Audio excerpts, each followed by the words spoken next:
Kapitel 2 Die Gunst Gottes. Ich glaube daran, dass Gott auf meinem Lebensweg vor mir hergeht und krumme Wege wieder gerade biegt. Er hält die richtigen Leute, die passenden Gelegenheiten, offene Türen und alle Lösungen in meiner Zukunft für mich bereit. Kein Umstand, keine Person, keine Krankheit, keine Enttäuschung, keine Herausforderung und kein Problem können Gottes Plan für mein Leben aufhalten. Was er versprochen hat, werde ich erleben. Was Gott in deiner Zukunft für dich bereithält, wirst du nicht alleine erreichen und ausleben können. Du und ich, wir brauchen die Gunst Gottes. Eine Kraft, die uns Gott zur Verfügung stellen möchte. Eine Kraft, die krumme Wege wieder gerade biegt, Hindernisse aus dem Weg räumt, verschlossene Türen öffnet und uns die richtigen Menschen zur richtigen Zeit über den Weg führt. Die Gunst Gottes wird dich aus dem Verborgenen holen, dich an Orte führen, die du selber nie gefunden hättest und dir Positionen schenken, die du nie aus eigener Kraft hättest erarbeiten können. Klar, wir alle sollen stets unser Bestes geben. Wir sollen lernbereit bleiben und nie stehen bleiben.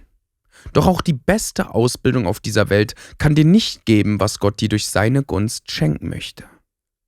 Wir alle brauchen die Gunst Gottes, wenn wir in unserem Leben weiterkommen möchten, wenn wir unsere Träume entdecken und ausleben und das Beste aus unserem Leben herausholen wollen. Darum, egal wo du stehst, auch wenn du nicht über die nötigen Beziehungen verfügst, nicht die beste Ausbildung hast, nicht alles kannst, was von dir verlangt wird und eigentlich an einem Ort bist, wo es scheinbar nicht mehr weitergeht, gib nicht auf. Halte einfach an Gott fest. Verliere ja nicht deinen Glauben. Träume weiter und du wirst erleben, wie Gott dich mit seiner Gunst überraschen wird. Mit einer Kraft, die dich wie aus dem Nichts mit den richtigen Menschen zusammenbringt und die richtigen Türen öffnen wird. Ich möchte dich ermutigen, gunstorientiert zu leben. Rechne mit der Gunst und den Wundern Gottes. Denn Gott ist da. Er hat dich nicht vergessen und er wartet schon mit dem nächsten Wunder auf dich. Rechne mit der Gunst und den Wundern Gottes. Gehen wir nochmals zu Abraham, dem Mann, der Gott vertraute und so dessen Anerkennung fand. Gott versprach Abraham nicht nur einen Sohn, sondern Nachkommen, die so zahlreich sein würden wie die Sterne am Himmel oder die Sandkörner an einem Sandstrand. Mehr noch, Gott versprach Abraham, dass alle, die es gut mit ihm meinen, auch gesegnet würden. Das ist die Gunst Gottes. Sie überschwemmt unser Leben und schwappt ins Leben anderer über. Doch leider denken wir oft, Gott hat andere Probleme als meine zu lösen. Gott interessiert sich nur für die großen Dinge und sicher nicht für meine kleine Welt. Doch wenn du so denkst, liegst du falsch. Wir sind der größte Schatz unseres himmlischen Vaters. Wir sind seine beste Schöpfung und es gibt nichts auf dieser Welt, dem er mehr Aufmerksamkeit zukommen lässt als dir und mir. Die Gunst Gottes wartet auf dich, um dich zu segnen, weiterzubringen, deine Träume wahr werden zu lassen, dich zum Staunen zu bringen und dir die Größe Gottes in deinem Leben und über dein Leben hinaus zu offenbaren. In dem Zusammenhang erinnere ich mich noch gut an ein Wunder, das wir als Hope and Life Church erleben durften. Wir hatten seit längerem den Wunsch, den Saal, in dem wir unsere Celebrations, Gottesdienste, feiern, zu renovieren. Ihn zeitgemäßer zu gestalten und mit einer neuen Decke, einer neuen Lüftung und somit auch einer neuen Heizung auszustatten. Wir träumten davon, den Boden in neuem Glanz erstrahlen zu lassen, einen Backstage-Raum für unseren Livestream einzurichten und, wenn das Geld noch reichte, den Raum mit einer Klimaanlage inklusive Raumbeduftung auszustatten. Doch uns fehlten die finanziellen Mittel und zwar eine ganze Menge davon. Wir hatten jedoch eine Idee, zu deren Umsetzung wir aber die unglaubliche Gunst Gottes benötigten. Wir führen neben der Kirche auch noch ein Restaurant, das zu diesem Zeitpunkt stark verschuldet war. Anders gesagt, das Restaurant schuldete unserer Kirche viel Geld. Wenn wir nun das Restaurant aus den Schulden bringen würden, dann könnten wir das Geld, das wir der Kirche zurückzahlen, dazu verwenden, den Saal zu renovieren. Das war die Idee. So machten wir uns auf und entwarfen einen Plan. Wir motivierten die Mitarbeiter, Extraschichten zu leisten und gewannen viele Menschen, die den Traum mittrugen und bei dessen Verwirklichung mithalfen. Doch wir brauchten auch die Gunst Gottes, damit Gäste in unser Restaurant kämen. Sonst würde alles nichts bringen. Gottes Gunst zog mit. Besser gesagt, sie ging voraus und wir kamen aus dem Staunen kaum mehr heraus.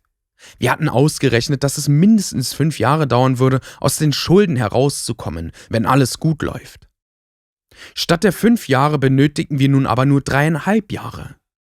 Gleichzeitig lernten wir noch einen Geschäftsmann kennen, der von unseren Räumen und unseren Ideen so begeistert war, dass er den fehlenden Betrag, und das war immer noch eine 6-stellige Zahl, spendete. So konnten wir früher als geplant mehr umbauen als erwartet. Solche Dinge geschehen, wenn die Gunst Gottes in Aktion tritt. Darum möchte ich dich ermutigen. Rechne auch du mit dieser Kraft. Denn auch dir steht diese Kraft zur Seite und möchte dir Türen öffnen, dir helfen und dich mit Wundern überraschen. Erwarte jeden Morgen neu, dass Gott mit dir ist. Dass er Wunder tun möchte, dir mit seiner Gunst vorausgeht, dir deinen Weg ebnet und dich an den nächsten Ort des Segens tragen möchte. Ein Schreiber aus der Bibel bringt es treffend auf den Punkt. Dies ist der Tag, den der Herr gemacht hat. Heute wollen wir fröhlich jubeln und unsere Freude haben. Psalm Kapitel 118, Vers 24. Heute, jeden Tag von Neuem, ist der Tag, den der Herr gemacht hat. Gott hat jeden Tag in seiner Hand und jeden Tag wartet er mit seiner Gunst auf uns. Er will vor uns hergehen, uns segnen, uns beschenken und er möchte, dass wir jeden Tag neue Dinge finden, über die wir uns freuen können. Egal was dich umgibt, gegen was du ankämpfst, vergiss nie, Gott ist da. Seine Gunst geht vor dir her und will dir deine Wege ebnen. Ich weiß, dies zu glauben ist nicht unbedingt einfach, wenn du in keine wohlhabende und einflussreiche Familie hineingeboren wurdest. Doch die gute Nachricht ist, egal wie unsere Familie auf dieser Welt aussieht, durch unseren Glauben an Jesus gehören wir zur Familie Gottes, womit königliches Blut durch unsere Adern fließt. Unserem himmlischen Vater gehört alles. Er kann mit nur einem Wort neue Welten entstehen lassen, Meere teilen, Königreiche zerbrechen lassen, Positionen nehmen und geben und Neues aus dem Nichts entstehen lassen. Wir haben eine Gunst auf uns, die nichts im ganzen Universum ausbremsen kann. Gottes Gunst wird alles erfüllen und erreichen, was Gott uns versprochen hat. Nichts kann dich also davon abhalten, dein volles Potenzial zu entdecken und deine Träume auszuleben. Wir haben Gottes reichen Segen, aus dem er uns beschenken will. Er hat wirklich immer unser Bestes im Sinn. Warum? Weil er uns seine Kinder nennt. Ich weiß, das ist nicht immer einfach zu verstehen. Ich möchte versuchen, dir dies anhand unserer Kinder besser zu erklären. Meine Frau Andrea und ich, wir haben 2 wundervolle Kinder. Als Vater überlege ich mir oft, wie ich meinen Kindern helfen, wie ich sie weiterbringen und sie fördern kann. Ich überlege mir, welche Freude ich ihnen machen und wie ich ihnen ein Lachen auf ihr Gesicht zaubern könnte. Und wenn mich meine Kinder um einen Gefallen bitten oder sie meine Hilfe brauchen, dann versuche ich zu helfen und gebe mein Bestes. Meine größte Freude ist es, zu sehen, wie meine Kinder aufblühen, ihr Potenzial entdecken, wie ich ihnen ein Lächeln entlocken kann. Ich tue ihnen gern etwas Gutes oder begünstige sie, einfach weil sie meine Kinder sind. Und obwohl ich mein Bestes gebe, bin ich doch begrenzt. Ich bin ein Mensch und kann meinen Kindern nie alles geben. Aber ich gebe, was ich kann. Und jetzt stell dir mal vor, Gott nennt uns seine Kinder.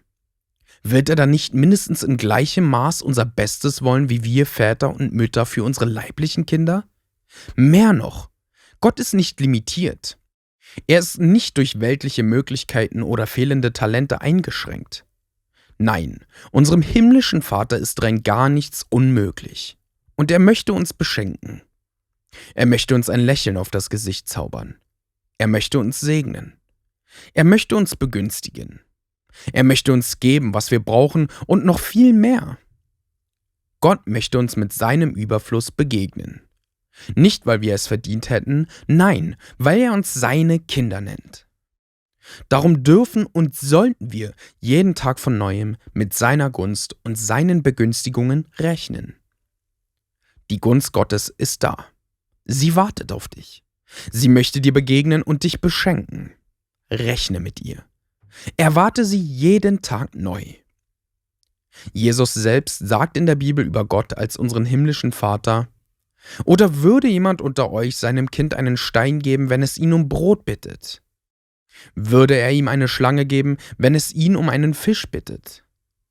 Wenn also ihr, die ja doch böse seid, das nötige Verständnis habt, um euren Kindern gute Dinge zu geben, wie viel mehr wird dann euer Vater im Himmel denen Gutes geben, die ihn darum bitten? Matthäus Kapitel 7, die Verse 9 bis 11.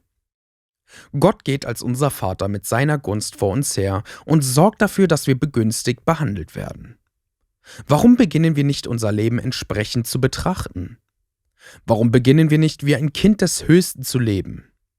Warum geben wir uns immer noch mit den Brotkrumen, die vom Tisch fallen, zufrieden, anstatt uns an den Tisch zu setzen und vom üppigen Mahl zu essen? Warum bleiben wir im Mittelmaß stehen, wenn noch so viel Segen, Überfluss und neue Abenteuer auf uns warten? Warum beginnen wir nicht das Leben eines Kindes zu leben, dem jegliche Gunst zur Seite steht? Dem sich die richtigen Türen öffnen werden und dem Gott alles zu seinem Besten dienen lassen wird. Vielleicht hat es mit unserem begrenzten Denken zu tun. Vielleicht auch mit unserer Prägung aus der Kindheit. Möglicherweise auch mit falschen religiösen Bildern und Vorstellungen von Gott. Doch ich möchte dich heute auffordern. Lass all die Prägungen, Bilder und dein kleinliches Denken los. Du und ich, wir sind die Schöpfung Gottes. Durch unseren Glauben an Jesus sind wir Kinder Gottes und die Gunst Gottes wartet jeden Tag auf uns. Was mir persönlich immer wieder hilft, mein Denken auf Gott und seinen Zusagen für mich auszurichten, ist, auszusprechen, was Gott für mich sieht und über mich denkt. Ich habe dafür Worte formuliert. Worte, die uns allen helfen, uns so zu sehen, wie Gott uns sieht. Worte, die uns ins Bewusstsein rufen, dass wir einen Gott haben, der stets unser Bestes will. Worte, die uns helfen, uns daran zu erinnern, dass Gott und seine Gunst auf uns warten. Worte, die uns motivieren, an unseren Träumen festzuhalten. Dass Segen, Heilung, Durchbrüche und ein erfülltes Leben auf uns warten. Ein Leben, das Gott schon Abraham versprochen hat. Ein Leben in der Gunst Gottes, einer Kraft, die über uns hinaus ins Leben anderer fließen möchte. Vielleicht können dir diese Worte ebenfalls helfen, dein begrenztes und menschlich geprägtes Denken zu verändern und mehr zu entdecken, was Gott noch alles für dich bereithält. Ich möchte dich ermutigen, sprich diese Worte laut über dich aus. Du kannst dies jeden Tag von neuem tun. Du kannst sie auch ergänzen mit Aussagen, die zu dir persönlich passen. Ich habe dies einmal gemacht und formuliert, was Gott in mir sieht und was er mir alles schenken möchte. 30 Tage lang habe ich diese Aussagen jeden Tag laut über mich ausgesprochen. Dies hat ganz viel in meinem Inneren bewegt. Es hat sich zwar noch lange nicht alles erfüllt, was ich mir gewünscht habe, aber das Aussprechen hat etwas in meinem Denken verändert. Ich begann nach und nach anders zu denken, so zu denken, wie Gott über mich denkt. Und dies beeinflusste meine Haltung und meine Erwartungen gegenüber Gott und ich durfte erleben, wie immer wieder neuer Segen, neue Möglichkeiten und neue Freude in meinem Leben freigesetzt wurden. Das war im Jahr 2013, als ich entdeckte und einsah, dass mein Denken noch viel zu menschlich, zu klein und zu begrenzt ist. Ich entschied mich, dass ich ab sofort mein Denken nicht mehr meinen Umständen, meinen Ängsten, meinen Nöten und den Aussagen anderer anpassen möchte, sondern dass ich mein Denken meinem Vater im Himmel angleichen möchte. Meinem Gott, der mich sein Kind nennt und es kaum erwarten kann, mich mit seinen Freuden, seinen Geschenken, seinem Segen und seiner Gunst zu überraschen und mich weiterzuführen. Diese Worte sind weder eine Gebetsformel, noch sind sie ein Versprechen, dass sich dies alles auf der Stelle oder genauso erfüllen wird. Es sind Worte des Glaubens. Worte, die Macht bekommen werden. Worte, mit denen du deine Zukunft definieren und dein Denken veränderst. Worte, anhand derer du dich mit dem Denken Gottes in Einklang bringen wirst. Was dann daraus folgt, liegt in Gottes Hand. Was ich dir versprechen kann, ist, dass du dich verändern wirst. Du wirst Gottes Gedanken und Träume für dich entdecken. Du wirst Wunder erleben und sehen, wie Träume wahr werden. Nicht immer so, wie du es dir vorstellst, aber genau passend für dich. Du wirst mit deinen Worten das Herz Gottes berühren, weil du dein Vertrauen wieder in ihn und seine Kraft und Gunst legst und aufhörst, alles selber schaffen zu wollen. Du wirst Gott ein Lächeln aufs Gesicht zaubern und seine Hand in deinem Leben in Bewegung bringen. Seine Gunst wird dich beschenken, führen und leiten. Er wird dich beschützen und umgeben. Er ist da und wird immer da sein. Nicht, weil du es verdient hättest. Nein, sondern weil du dich mit deinem Herzen dafür entschieden hast, ihm zu vertrauen und dein Leben in seine Hand zu legen. Brich diese kraftvollen Worte über dich aus. Glaube daran und erlebe, wie Gott dein Leben führt und leitet und wie er dich an Orte bringt, die du dir nie hättest vorstellen oder erträumen können. Sprich folgende Worte zu dir selbst und erlebe, wie diese kraftvollen Aussagen dein Leben nach und nach verändern werden. Ich bin gewollt, wertvoll und wunderbar geschaffen, ein Meisterwerk Gottes. Ich bin gesegnet, erfolgreich, talentiert und kreativ. Ich bin frei, fokussiert, diszipliniert und zuversichtlich. Ich bin geduldig, freundlich und barmherzig. Ich bin ausgeglichen, zufrieden und dankbar. Ich bin stark, gesund und fit. Ich bin ein Kind des höchsten Gottes und weiß, dass er noch viele positive Überraschungen für mein Leben bereit hat. Ich hole das Beste aus meinem Leben heraus und werde meinen Lauf mit Jesus siegreich vollenden. Da sagte der Herr zu Abram: Verlass deine Heimat, deine Sippe und die Familie deines Vaters und zieh in das Land, das ich dir zeigen werde. Ich will dich segnen und dich zum Stammvater eines mächtigen Volkes machen. Dein Name soll in aller Welt berühmt sein. An dir soll sichtbar werden, was es bedeutet, wenn ich jemand segne. 1. Mose, Kapitel 12, die Verse 1 bis 2.